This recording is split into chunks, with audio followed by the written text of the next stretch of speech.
Godmorgen her fra Stavanger.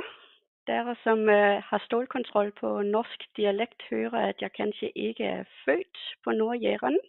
Lidt mere eksotisk dialekt end det.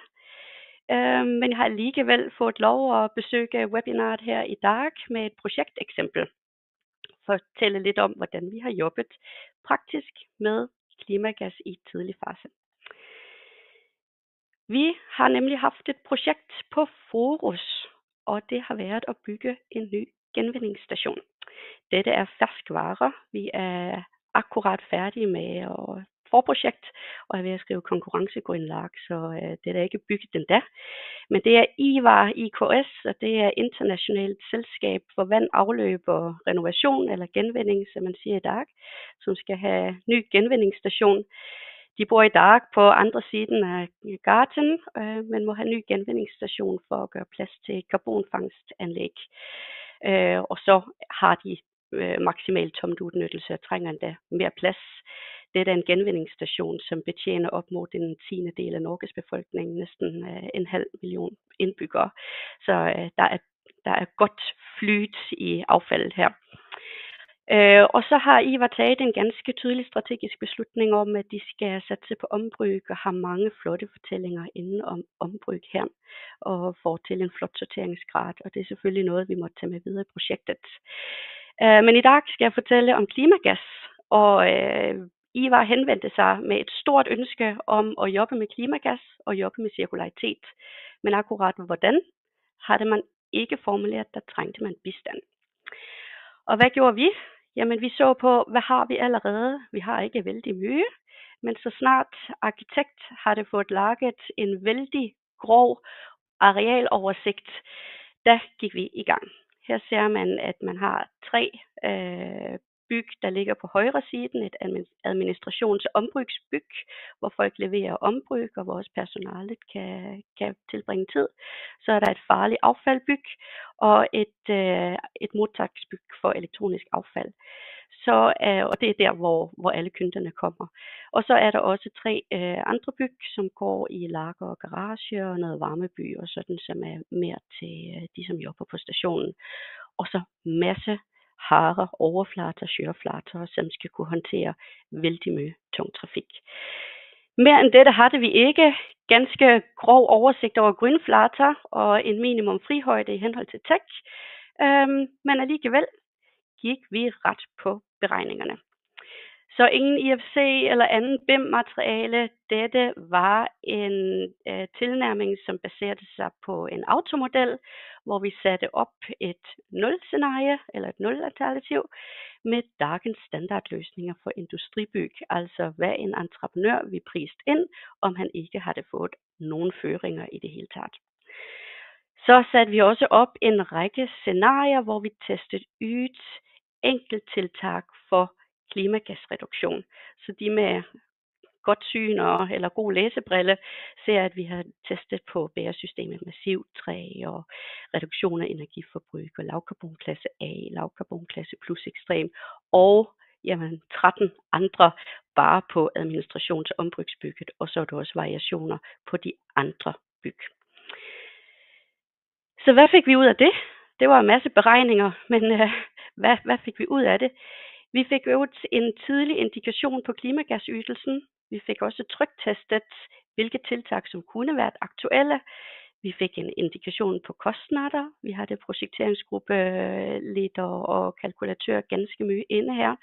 Og så fik ikke mindst bygherre tid til at vurdere, hvilke tiltag som kunne være interessante i det store billede. Det er jo et projekt med mange behov, ikke bare klimagas. Men det var også tid for at tage nogle beslutninger, for som sagt var der ikke mange føringer andet end vi ville noget med klimagas og cirkularitet. Så det vi besluttede, det var, at den metodikken, vi forholde os til, det var FutureBuild 0B 3,1, vældig vigtigt 3,1, de som if you know, you know, og så en ambition om en referencebane for branchestandard for færdigstillingsåret. Her er det ikke helt sikkert, når dette bliver færdigstilt, men det er jo ikke noget problem i FutureBuild-metodikken, som har en referencebane helt frem til 2050. Så nu ved vi, hvordan vi beregner klimagas, Og denne beslutning blev taget ud fra Ivar sin vision om at være et fyrtårn for den cirkulære omstilling på Nordjæren, og derfor måtte det også være et forbildeprojekt inden for klimagas. Og så har man lagt ind lidt buffer i forhold til, at man bare stiller krav om branchestandard, ikke future build niveau. Men man ønskede også at bruge nogle tiltag, som bare gav udtælling i future build, ikke i for eksempel Tech 17 systemomfang. Okay, nu har vi et mål. Hvordan kommer vi der dit? Vi må tage et dybdyk i resultaterne. Så vi så på, hvad er det for nogle byg ud af de 5 byg plus utomhus, som egentlig giver de store bidragene til klimagasudslippet. Det var betonbygget, administrations- og ombrugsbygget, og ikke de mindre byg fra, som er industribyg, lette industribyg, og så ikke mindst utomhus. Dette er en tomt med ganske dårlige grundforhold. Der må gøres utrolig mye på grundforholdene der i forhold til massehåndtering og søreflatter. Hvilke materialer er det, der bidrager mest? Jamen, der er sådan lidt en overordnet kategorisering her, og der ser man jo, at det er beton, tekniske systemer ganske højt oppe, og præfabrikerede elementer og stål, som bidrager vældig mye her. Så er der også lidt med, hvad er det for nogle faser? Jamen byggefaser, naturligvis de materialer, som vi putter ind i starten, men selvfølgelig også driftsfasen, de materialer, som må udskiftes eller vedligeholdes, og ikke mindst driftsenergi. Så det er vældig vigtigt at huske, at dette fordeler sig bredt. Så hvorfor har vi gjort alt det? Jamen det er jo den gamle devisen med, at vi må forstå problemet, før vi begynder at se på løsningerne. Så nu kan vi endelig prate lidt om, hvilke tiltag, som er spændende for at komme os ned på de niveauer, vi ønsker at være på. Så hvilke tiltag er det, som bidrager mest til udslipsreduktion? Nu har vi lagt utrolig mange parametervariationer her, og set lidt på, hvad er det for nogle tiltag, som ordentligt monner. Og solceller kommer ganske højt op her, også selvom man betragter den indebygte klimagas, som er i produkterne, så fordi det giver et ordentligt afbødende tiltag på driftsenergien i future build metodikken, så er det ganske attraktivt. Også at reducere energibruget i driftsfase, altså leveret energi. Så er der noget rundt lavkarbonbeton, særligt af plus og ekstrem. Det koster, så kanskje man skulle lægge sig på et lavkarbonbeton A-niveau. Og det var den vurdering, som vi har gjort med Ivar, som har været bygherre. Hvad skulle de så formulere som krav? Og hvad skal man lade være op til en totalentreprenør til at bruge sin kompetence og sit handlingsrum? Fordi her der har man jo en god blanding af lavudslipsalternativer, altså lavkarbonbeton A og så videre, og så også cirkulære tiltag og som ombrug, og så har man også et tiltag for driftsenergi og for energi på byggeplads her. Så lidt af hvert.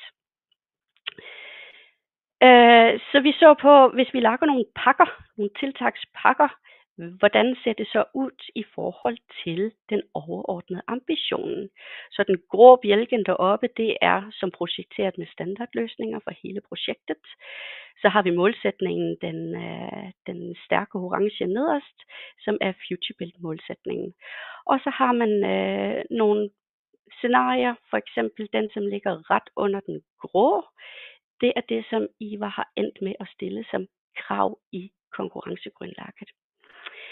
Og det vil sige, at Ivar altså varetager ca. 25% af reduktionen gennem krav til enkeltkomponenter eller til bygningsydelse, for eksempel på energi. Det betyder også, at en totalentreprenør må varetage det genstående.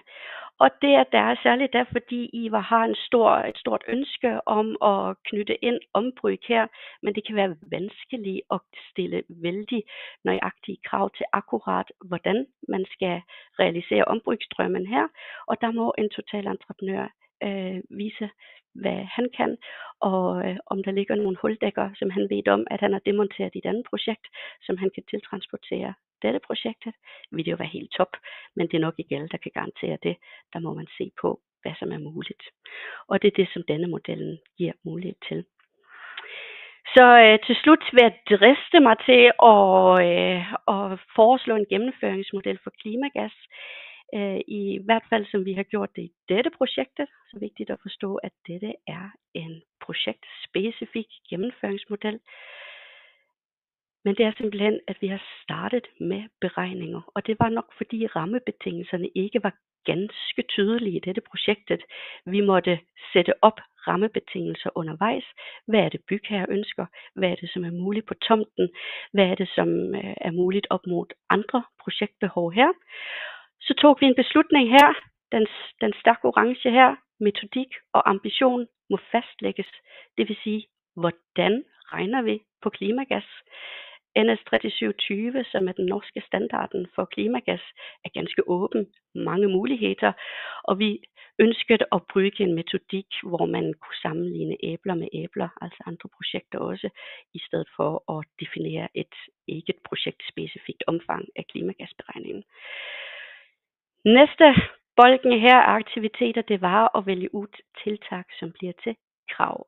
Og de kravene kan man sige, trænger man krav. Der er jo et krav om en overordnet klimagasydelse gennem FutureBuild-kravet, men I var ønsket alligevel at lægge ind nogle specifikke krav, som lidt var hjertesager, som også vil have indflydelse på, hvordan de drifter sine byg de næste 50 år. Så derfor har det blivet til krav.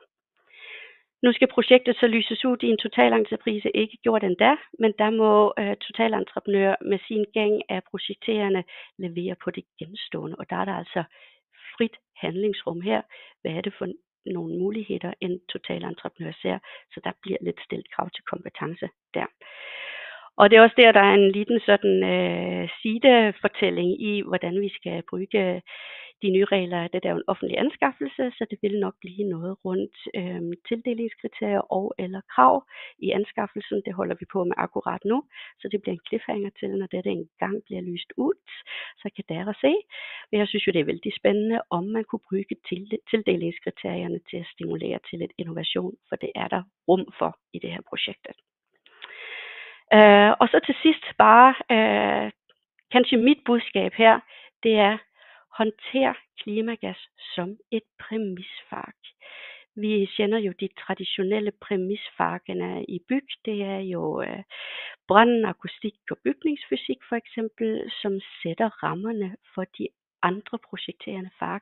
Klimagas er et præmisfag helt på linje med de klassiske. Og det er altså vigtigt, at vi tager det ind helt fra start og gør det til en tydelig rammebetingelse, som alle de projekterende spiller bal op af. Og det synes jeg sådan set har fungeret bra i dette projektet, hvor vi har været inde, nu vi hedder jo multiconsult, vi er multifaglige, og har også været inde i med en hel projekteringsgruppe her. Så jeg har haft ganske kort vej til de projekterende og kørt mye parallelløb udenom IVA for at sikre, at alle kravene bliver varetaget af hver enkelt projekterende. Det er ikke mig som klimagasressource, som skal fikse det med klimagas ambitionen. Det er noget, som man løfter i flok. Så det var egentlig det. Tusind tak for mig.